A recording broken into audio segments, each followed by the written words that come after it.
எல்லாரும் எப்படி இருக்கீங்க? நீண்ட விடுமுறைக்கு பிறகு வந்து உங்க எல்லாரையும் பாக்குறதுல ஐயாக்கு வந்து மிக்க மகிழ்ச்சி. சரி, எல்லாரும் சாப்பிட்டீங்களா? யார் வந்து இன்னைக்கு வகுப்புக்கு வந்து சாப்பிடாம வந்திருக்கீங்க? ஏன் பிரமிளா சாப்பிடல?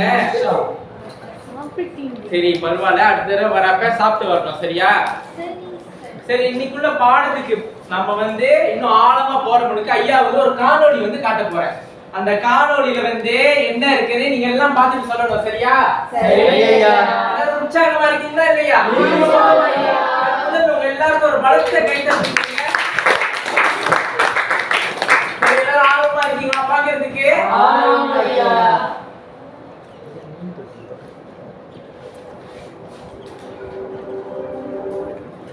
வணக்கம். நான் உங்கள் தலைவர். உங்கள் நண்பர்கள், குழுக்கள், சேவர்கள் எல்லாத்தையும் ஒரே இடத்தில் இணைப்பதும் நாம். உங்களுடைய முக்கிய செய்திகள், படங்கள், காணொலிகள் அனைத்தையும் பாதுகாப்பாக மற்றும் விரைவாக அனுப்பலாம். நீங்கள் எந்த குழுவோடு பேசப் போகிறீர்கள்? எல்லோரோடும் எளிதாக தொடர்பில் இருங்கள்.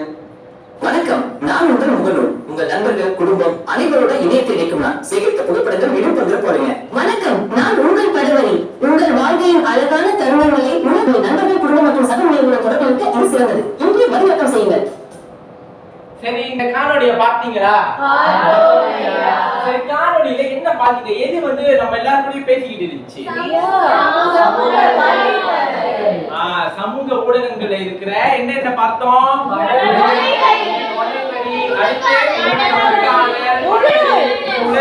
முகநூல் எல்லாத்தையும் பார்த்தோம். ஆமாவா இல்லையா? எல்லாத்தையும் ஒட்டு மொத்தமா சேர்த்து என்ன அப்படின்னு சொல்லுவோம்? சமூக ஊடகங்கள்னு சொல்லுவோம். ஆமாவா இல்லையா? ஆக இன்னைக்கு நம்ம எதை பத்தி படிக்க போறோம்? ஆமா, சரியா சொன்னீங்க. இன்னைக்கு நம்ம படிக்க போறது வந்து சமூக ஊடகங்களை பத்தி படிக்க போறோம். சரியா? அதற்கு முன்பதாக ஐயா வந்து உங்கள் அனைவருக்குமே வந்து சமூக ஊடகம் தொடர்பான ஒரே ஒரு பணுவலை வந்து ஐயா வந்து கொடுக்க போறேன். முதல்ல அந்த பணுவல் கிடைத்த உடனே எல்லாருமே வந்து மௌன வாசிப்பு செய்யுங்க.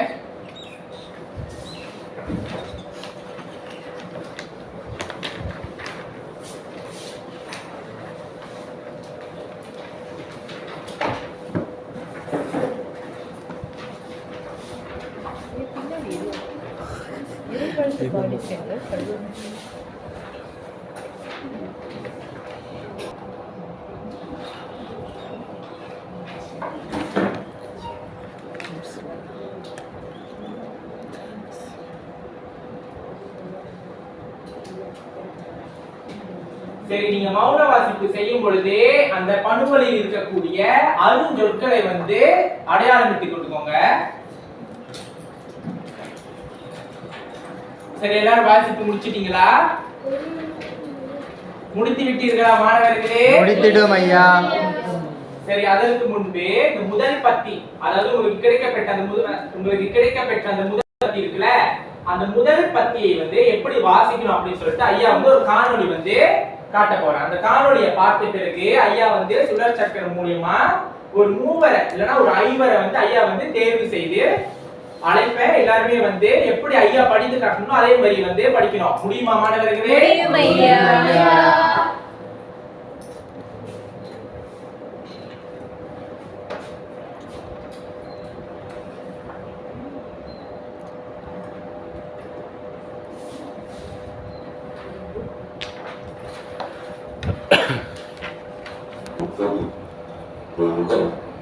இன்றைய தகவல் தொழில்நுட்ப யுகத்தில் சமூக ஊடகங்கள் மிகுந்த முக்கியத்துவம் பெற்றுள்ளன. உலகின் பல்வேறு கோணங்களில் உள்ள மக்களை ஒரே தளத்தில் இணைக்கும். இவை தகவல் பரிமாற்றத்தில் சமூகவியல் வளர்ச்சிக்கும் ஒரு முக்கியமான கருவியாக உள்ளன. சமூக ஊடகங்கள் மூலம் தகவல்களை எளிதாக பரிமாறிக்கொள்ள முடியும். ஆனால் இதன் தாக்கம் 7 கோணங்களில் காணப்படுகிறது. ஒன்று நேர்மறையானது, மற்றொன்று எதிர்மறையானது. சரி, எல்லாருமே கவனித்தீர்களா மாணவர்களே? சரி, இப்ப அடுத்து வந்து ஐயா முதல் கூறியது கூட ஐயா வந்து 5 பேரை வந்து தேர்ந்தெடுக்க போறோம். யார் அந்த அதிர்ஷ்டசாலிகள்னு பார்க்கலாமா? ஆர்வமா இருக்கீங்களா?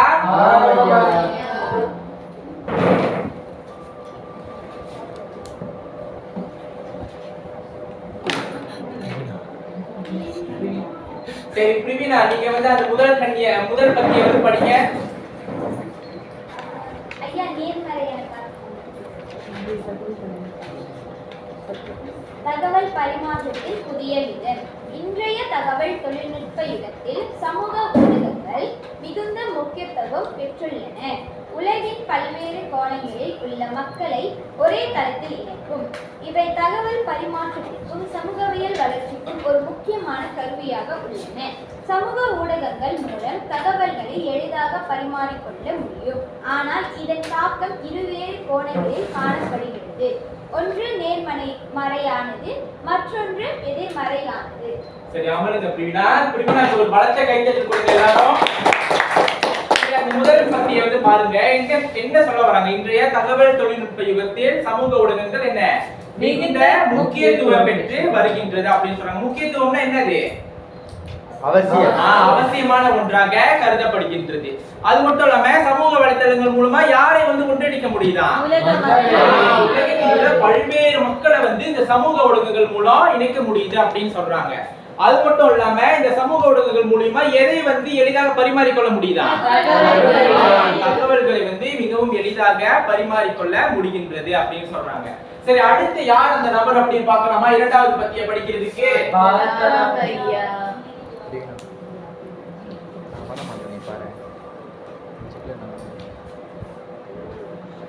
அடுத்து யார் வந்திருக்காங்கன்னா பிரியா வந்திருக்காங்க. சரி பிரியா, எழுந்திருச்சுல என்ன இருக்கு? நேர்மறையான தாக்கம் என்று பார்த்தோம்னா சமூக ஊடகங்கள்ல என்னென்ன கல்வி வளர்ச்சிக்கு துணை புரிகின்றது. ஆமாவா இல்லையா? அடுத்து வந்து பார்த்தோம்னா இணையதளங்களில் உள்ள தகவல்கள் மாணவர்களுக்கு வந்து என்னது ஆராய்ச்சிகளுக்கும் பெரிதும் பயனளிக்கின்றது. மாணவர்களோட கல்வி கேள்விகளில் வந்து. ஆமாவா இல்லையா? அடுத்து வந்து என்ன சொல்றாங்க? உதாரணமாக எப்படிப்பட்டதா இயங்கலை பாடங்கள், வலைப்பதிவுகள், காணொலி பாடங்கள் போன்றவற்றிற்கு இந்த சமூக ஊடகங்களா இருக்கட்டும், வலைத்தளங்களா இருக்கட்டும், மாணவர்களுக்கு வந்து பெரிதளவுல வந்து துணை புரிகின்றது. சரி, அடுத்து யார் அந்த அதிர்ஷ்டசாலி பார்க்கலாமா?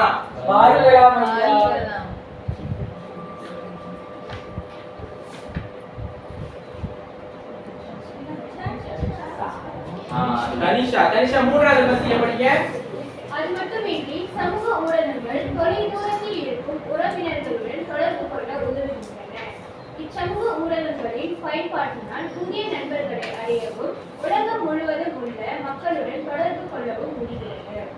இதன் மூலம் ஒருவருக்கொருவர் தகவல்களை பகிர்ந்து கொள்ளும் சந்தர்ப்பமும் சமூக வட்டாரங்களை விரிவுபடுத்தும் வாழ்வும் ஏற்படுகின்றன.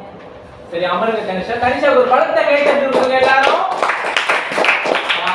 தனிஷா படிச்ச பத்தியில வந்து என்ன சொல்ல வராங்க? சமூக ஊடகங்கள் வந்து நம்ம தொலை தூரத்துல இருக்கிற நம்மளுடைய நண்பர்களா இருக்கட்டும், உறவினர்களா இருக்கட்டும், அவர்கள் எல்லாரையும் வந்து தொடர்பு கொள்வதற்கு மிகப்பெரிய வழியில பங்கு வகிக்கிறது அப்படின்னு வந்து சொல்றாங்க. அது மட்டும் இல்லாம என்ன சொல்ல வராங்க? ஒருவருக்கு ஒருவர் தகவல்களையும் வந்து பகிர்ந்து கொள்ள முடிகின்றது அப்படின்னு சொல்றாங்க. சரி, அடுத்து நான்காவது பத்தி யாருன்னு பார்க்கலாமா?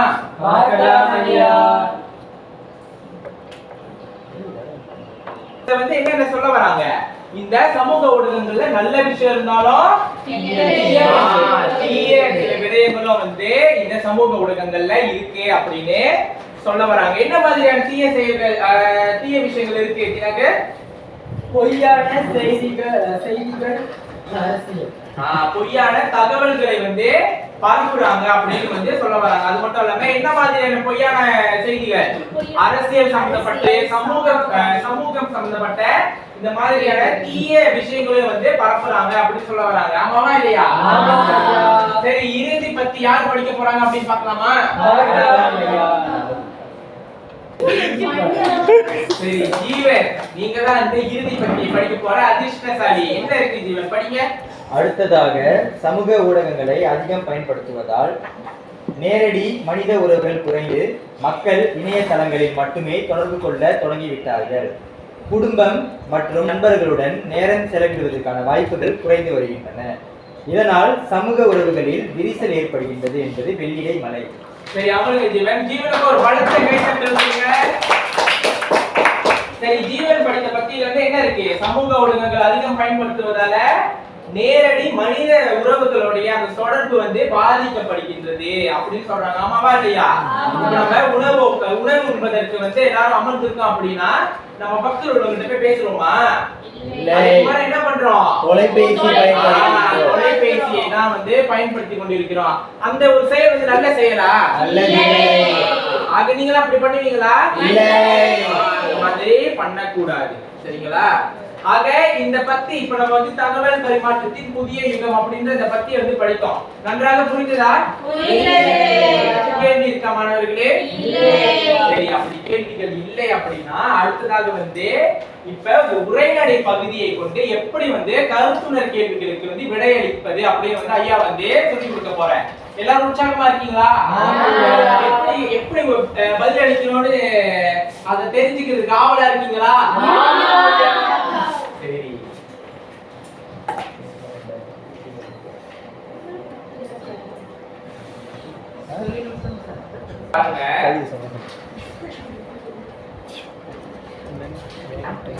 ஐயா வந்து உங்களுக்கு ஒரு உத்தி முறையை வந்து இதுல வந்து பயன்படுத்தியிருக்கிறேன்.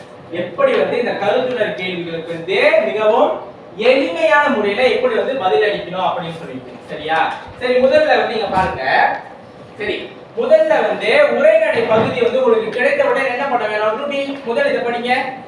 உரைநடை பகுதியை முழுமையாக கருத்தூன்றி வாசிக்க வேண்டும். ஓகே, அமருங்க ரூபி. முதலில் வந்து உங்களுக்கு வந்து இந்த மாதிரி ஒரு உரைநடை பகுதி வந்து கொடுக்கப்பட்டா அது நல்லா கருத்தூன்றி வாசிக்கணும். சரிங்களா? மேலோட்ட வாசிப்பு மட்டும் செய்யாம ஆழமான வாசிப்பையும் வந்து நீங்க வந்து மேற்கொள்ள வேண்டும். அடுத்து இரண்டாவது திவிஷா படிங்க. கருத்துணர் கேள்விகளில் உள்ள குறிப்பு சொற்களை அடையாளம் காண வேண்டும். கருத்துணர் கேள்விகளில் உள்ள குறிப்பு சொற்களை அடையாளம் காண வேண்டும். ஐயா ஆரம்பத்துல இந்த உரைநடை பகுதியை கொடுத்தப்ப உங்களை குறிப்பு சொற்களை தேடி வைத்துக் கொள்ள சொன்னதா இல்லையா? தேடி வைத்துக் கொண்டீர்களா? சரி, அடுத்து மூன்றாவது மனிஷா படிங்க. மூன்றாவது என்ன சொல்லியிருக்க ஐயா? குறிப்பு சொற்களுக்கு ஏற்ற விடைகளை உரைநடை பகுதியில் தேட வேண்டும். அடுத்ததாக குறிப்பு சொற்களுக்கு சம்பந்தப்படுத்தி அல்லது தொடர்பு படுத்தி இருக்கின்ற அந்த விடைகளை வந்து நம்முடைய உரைநடை பகுதியில் வந்து தேட வேண்டும். அடுத்ததாக தினகர் படிங்க. நான்காவது தேடிய விடைகளை எழுதி ஆசிரியரிடம் கொடுக்க வேண்டும். தேடிய விடைகளை எழுதி ஆசிரியரிடம் கொடுக்க வேண்டும், அதாவது எழுத வேண்டும். அதனால இங்க பாருங்க, ஐயா வந்து இந்த 4 சொற்களை மட்டும் இங்க வந்து உங்களுக்கு கருமையாக்கி இருக்கேன். என்னென்ன சொற்கள்? வாசிக்க, குறிப்பு, தேட, கொடு. அதாவது இதுதான் வந்து அந்த அணுகுமுறை. என்னன்னா முதல்ல வாசிக்கணும், வாசித்ததுக்கு அப்புறம் வந்து குறிப்பு சொற்களை வந்து அடையாளம் கண்டு கொள்ள வேண்டும். அடுத்ததாக அந்த குறிப்பு சொல்லுக்கு ஏற்ற தொடர்பு படுத்தி இருக்கின்ற வாக்கியங்கள் அந்த படுவலில் இருக்கின்றதா இல்லையா என்பதை வந்து தேட வேண்டும். அடுத்ததாக வந்து தேடிய விடைகளுக்கு ஏற்ப விடைகளை எழுதி கொடுக்க வேண்டும். சரி, இப்போ இது வந்து புரிந்ததா? எப்படி வந்து ஒரு உரைநடை பகுதி கிடைத்தது அப்படின்னா வந்து எப்படி வந்து விடைகளை வந்து தேடணும் அப்படின்னு சொல்லிட்டு என்னென்ன மறுபடியும் வந்து ஐயா சொல்லுங்க. என்னென்ன அந்த அமைப்பு அணுகுமுறைகள்? வாசிக்க, குறிப்பு, தேட, கொடு. ஓகே, சரி மாணவர்களே, அடுத்த நடவடிக்கைக்கு போலாமா? எல்லாமே ஆர்வமா இருக்கீங்களா?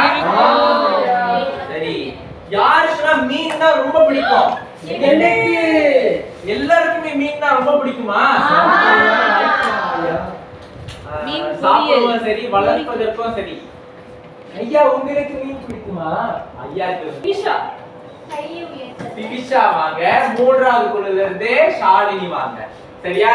நல்லா கேளுங்க. ஐயாவோட கட்டளை என்னன்னா இந்த மீனை வந்து பிடிக்கணும். பிடித்த பிறகு இந்த மீனினுடைய பின்புறத்தில் வந்து ஐயா வந்து எண்கள் வைத்திருக்காங்க.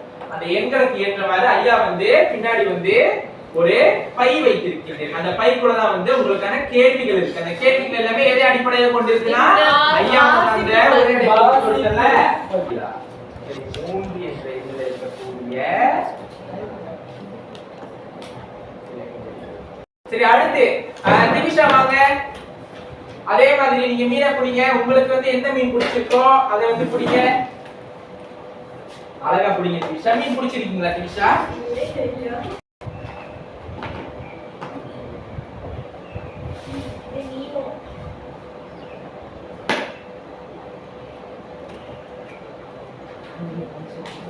சரி, திவிஷாக்கு ஒரு பலத்த கைத்தட்டல் கொடுங்க. திவிஷா வந்து நிமோ வகை மீனை வந்து பிடித்திருக்காங்க. சரி, திவிஷாக்கு கிடைத்த எண் வந்து எண் 1. சரி, அடுத்த குழுவுல இருந்து யார் வர போறா? ஷாலினி. வாங்க ஷாலினி. ஷாலினி, உங்களுக்கு எந்த மீன் வேணும்?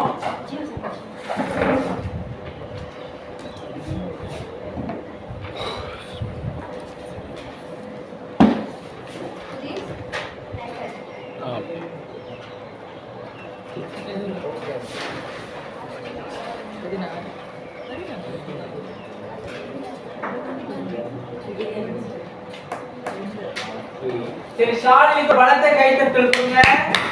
ஷாலினி வந்து இந்த வகை மீனை வந்து பிடிச்சிருக்காங்க.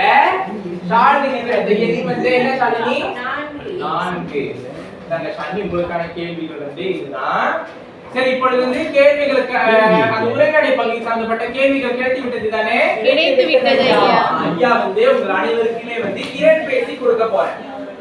திறன் பேசி வந்து ஐயா என்ன பண்ண போறேன்? கொடுக்க போறேன். திறன் பேசியில உங்களோட குழுவினரோட கலந்துரையாடி அந்த விடைகளை வந்து முழுமையான வாக்கியத்துடன் ஐயா முதல்ல வந்து கூறியல்லவா 4 அணுகுமுறைகள் என்னென்ன? வாசி,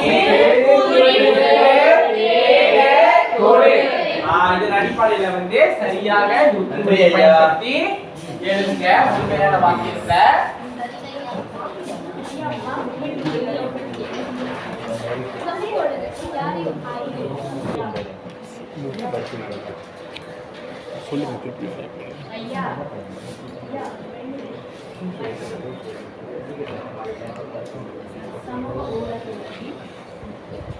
கதை திரும்ப எத்தனை மணி? நான் 5 மணி தான். எடுத்து 2வது படிக்கிறதுல பண்ணுறேன். சரி, எந்த குழுவை முடித்து விட்டீர்கள்? ஐயா, குழு முடிச்சிட்டாங்களா?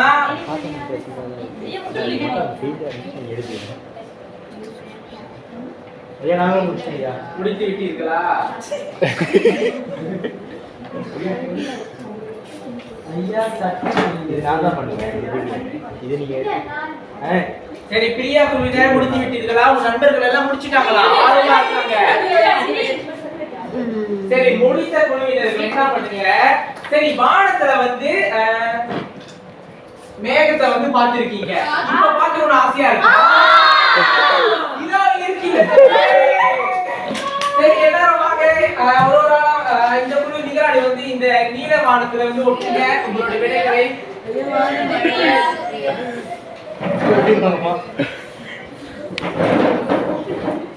வாங்க பிரிவினா, ஒட்டுங்க. ஐயா, மூணு கையில இருக்கு. ஐயா, வாழ்ந்து கை இருக்கு, வாழ்ந்து.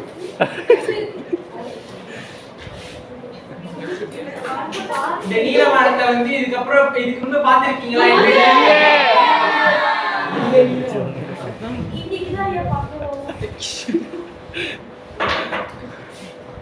சரி, முதல்ல வந்து உங்க எல்லாருக்கும் ஒரு பலத்த கைதட்டல் கொடுங்க. சரி, முதல் குழு உங்களுக்கு கிடைத்த கேள்வி என்ன அப்படின்னு படிங்க. சமூக ஊடகங்களின் தாக்கம் எத்தனை கோணங்களில் காணப்படுகின்றன? சமூக ஊடகங்களின் தாக்கம் எத்தனை கோணங்களில் காணப்படுகின்றன அப்படின்னு வந்து முதல் குழு கொடுத்திருக்காங்க. உங்களோட விடைகளை படிங்க. முதல் குழு, சமூக ஊடகங்களின் தாக்கம் 2 கோணங்களில் காணப்படுகிறது.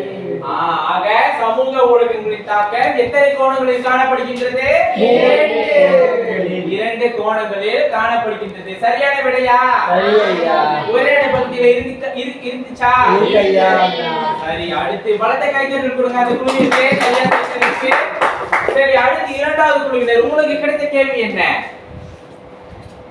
சமூக ஊடகங்கள் யாரை ஒன்றிணைக்கும்? சமூக ஊடகங்கள் யாரை ஒன்றிணைக்குமா? சமூக ஊடகங்கள் உலக மக்களை ஒன்றிணைக்கும். சமூக ஊடகங்கள் யாரை ஒன்றிணைக்கும்? உலக மக்களை. உலக மக்களை ஒன்றிணைக்கும். சரி, இவங்களுக்கு ஒரு பலத்த கைத்தட்டல் கொடுங்க. சரி, அடுத்ததாக மூன்றாவது குழுவினர், உங்களுக்கு என்ன கேள்வி கிடைத்ததுமா? சமூக ஊடகங்களின் நேர்மறையான தாக்கம் ஒன்றினை குறிப்பிடுக. சமூக ஊடகங்களின் மூலம் நேர்மறையான தாக்கம் ஒன்றினை வந்து குறிப்பிடுங்கன்னு சொல்லியிருக்காங்க. என்ன அது ரூபி? சமூக ஊடகங்களின் நேர்மறையான தாக்கம் என்னவென்றால் கல்வி வளர்ச்சி அடைவதற்கு துணை புரிகின்றன. சமூக ஊடகங்களின் நேர்மறையான தாக்கம் என்றால் என்ன? கல்வி வளர்ச்சிக்கு துணை புரிகின்றது. ஆக இந்த நடவடிக்கை நல்லா இருந்துச்சா? எல்லாருமே நல்லா உற்சாகமா செய்தீர்களா? சரி, அடுத்ததாக அடுத்த ஒரு நடவடிக்கைக்கு போலாமா? அடுத்த நடவடிக்கை ஐயா என்ன அப்படின்னா, இதுவும் வந்து குழு முறையில உள்ள தனியார் முறையில வந்து இந்த நடவடிக்கைகளை வந்து நீங்க மேற்கொள்ள வேண்டும். சரியா? யாருமே வந்து உங்க நண்பர்களோட கலந்துரையாட கூடாது. ஓகேவா மாணவர்களே? சரி, ஐயா வந்து இந்த உரைநடை பகுதியை வந்து உங்களுக்கு வழங்குறேன்.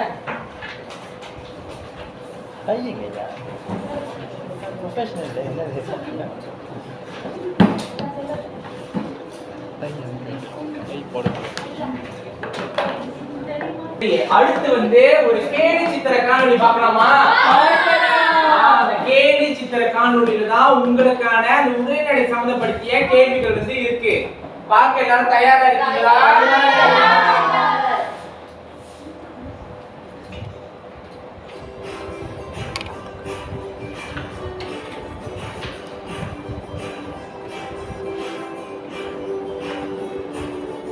சரி, முதல் கேள்வி வந்து என்ன இருக்கு? நிஷா வாசிங்க. சமூக ஊடகங்கள் எவ்வாறு ஒரு முக்கியமான கருவியாக விளங்குகின்றன? சமூக ஊடகங்கள் எவ்வாறு ஒரு முக்கியமான கருவியாக விளங்குகின்றன. சரி, அந்த உரைநடை பகுதியில வந்து எல்லாரும் உங்களுக்கு கிடைத்திருக்கல, அதை வைத்து அந்த விடையை வந்து விடை பெட்டியில எழுதுங்க.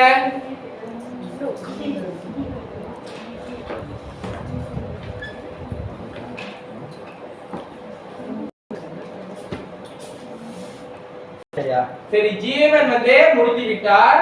சரி, ஜீவன் வந்து அவருடைய விடையை வந்து சொல்ல போறாரு. ஆனா இப்ப நம்மனா வந்து ஜீவனை விட்டு ரொம்ப தூரமா இருக்கிறோம். ஆக ஜீவனுக்கு வந்து ஐயா வந்து கடையில இருந்து வராப்பே வந்து ஒரு விலை உயர்ந்த திரைபேசியை வந்து வாங்கி கொண்டு வந்திருக்கின்றது. அது மூலியமா தான் ஜீவன் வந்து நமக்கு விடையை வந்து கூற போறாரு. ஜீவனுக்கு அடுத்த வாய்ப்பு கொடுத்துட்டு அடுத்த வாய்ப்பு இன்னும் நிறைய கேள்விகள் இருக்கு. நம்ம வந்து இன்னும் நிறைய பேர் வந்து இந்த திறன்பேசியை வந்து பயன்படுத்த வாய்ப்பு வந்து இருக்கு. சரியா? ஜீவன், உங்களோட பரிசு உள்ள திறன்பேசியை எடுத்து உங்களோட விடைகளை வந்து சொல்லுங்க.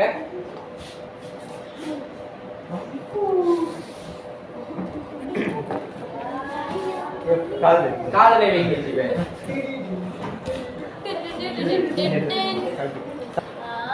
தகவல் தொடர்பு, பொழுதுபோக்கு, வணிகம் மற்றும் சமூக உறவுகளுக்கு முக்கியமான கருவியாக விளங்குகின்றன.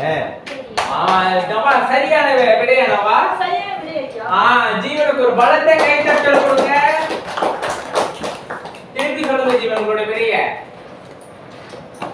சமூக ஊடகங்கள் தகவல் தொடர்பு, பொழுதுபோக்கு, வணிகம் மற்றும் சமூக உறவுகளுக்கு ஒரு முக்கியமான கருவியாக விளங்குகின்றன.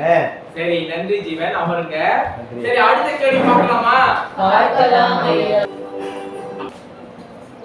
முன்பு கூறியது போல யார் வந்து எழுதி முடிச்சிட்டீங்களோ விரைவா வந்து கைய வந்து உயர்த்திடணும். ஐயா வந்து உங்களுக்கு திறன்பேசி வந்து அளிப்பேன்.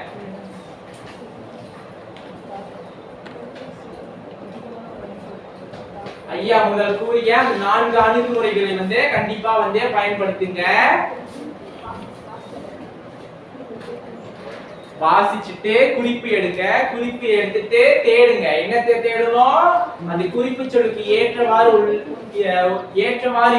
இருக்கிற தொடர்பு படுத்தி இருக்கின்றதை வந்து தேடி அதன் பிறகு எழுதி கொடுக்க வேண்டும்.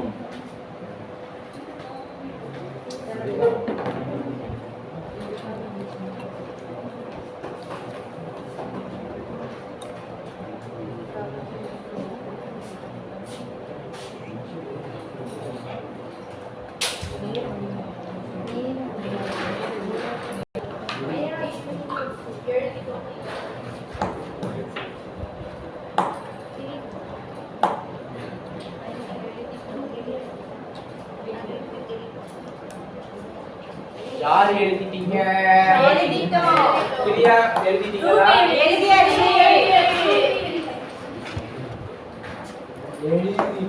சரி, எழுதிட்டீங்களா? சரி, இப்ப யார் வந்து திறன்பேசியை பயன்படுத்த போறீங்க?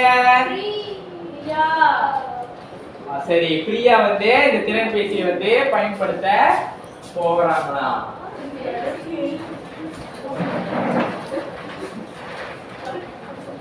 திறந்து பேசுங்க பிரியா. உங்களோட விடைகளை உங்க நண்பர்கள் எல்லாருக்கும் கேட்கட்டும்.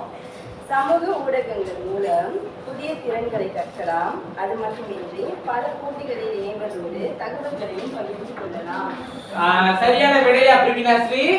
சரி ஐயா. சரி, பிரியாவிற்கு ஒரு பலத்த கைத்தட்டல் கொடுங்க.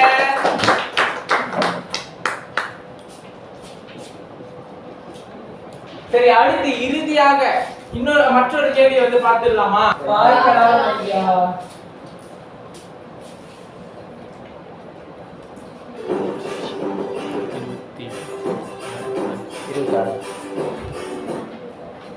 சரி, அடுத்து 4வது கேள்வி. சமூக ஊடகங்களின் மூலம் மாணவர்கள் எவ்வாறு குழு வேலைகளில் ஈடுபட முடிகின்றது?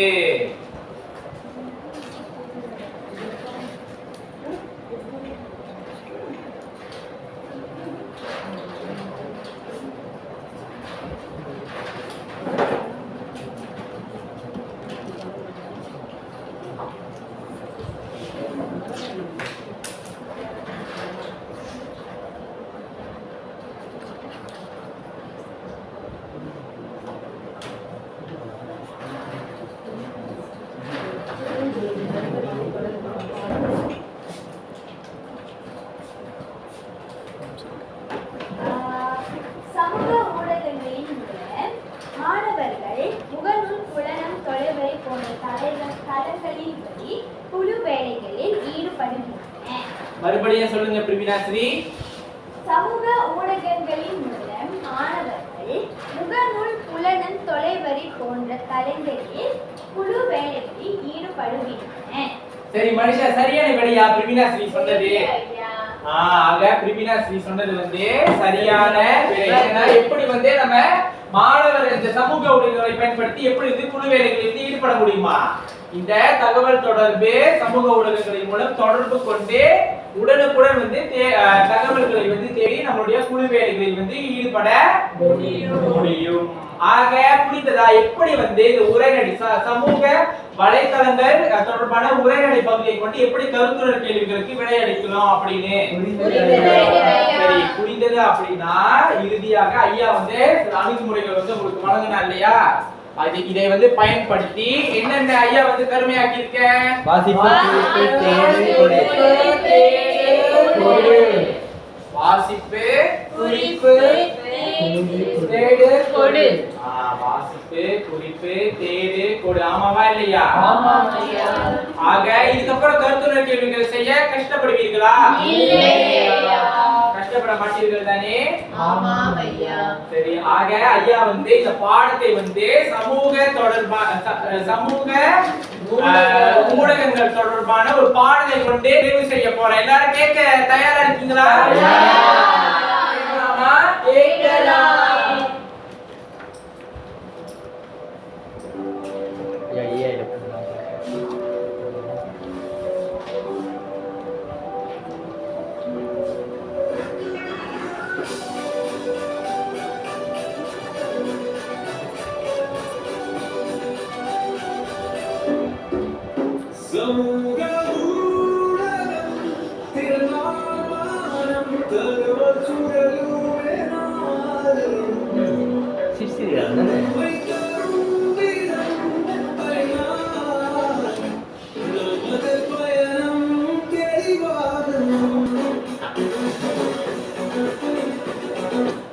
சரி, எல்லாரும் பலத்தா கேட்டு கொடுத்துருவோம் மாணவர்களுக்கு.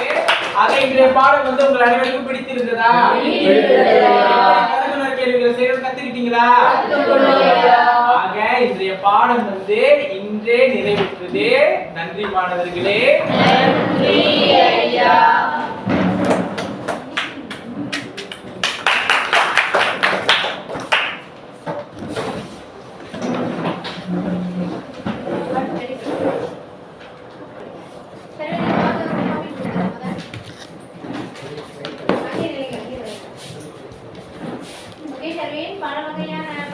துணைப்பொருள்களை வச்சு பயன்படுத்துறீங்க. உங்களோட பாடம் வந்து முழுமையா பார்க்குறப்ப சிறப்பாக இருக்கும் இல்லையா மார்க்குக்கு. ஆனால் இப்போ ஐக்கு என்ன சொன்னீங்கன்னா இப்போ எது வந்து மெயினாக கற்றுக்கிறதுக்கு குடும்பம் எந்த பயிற்சி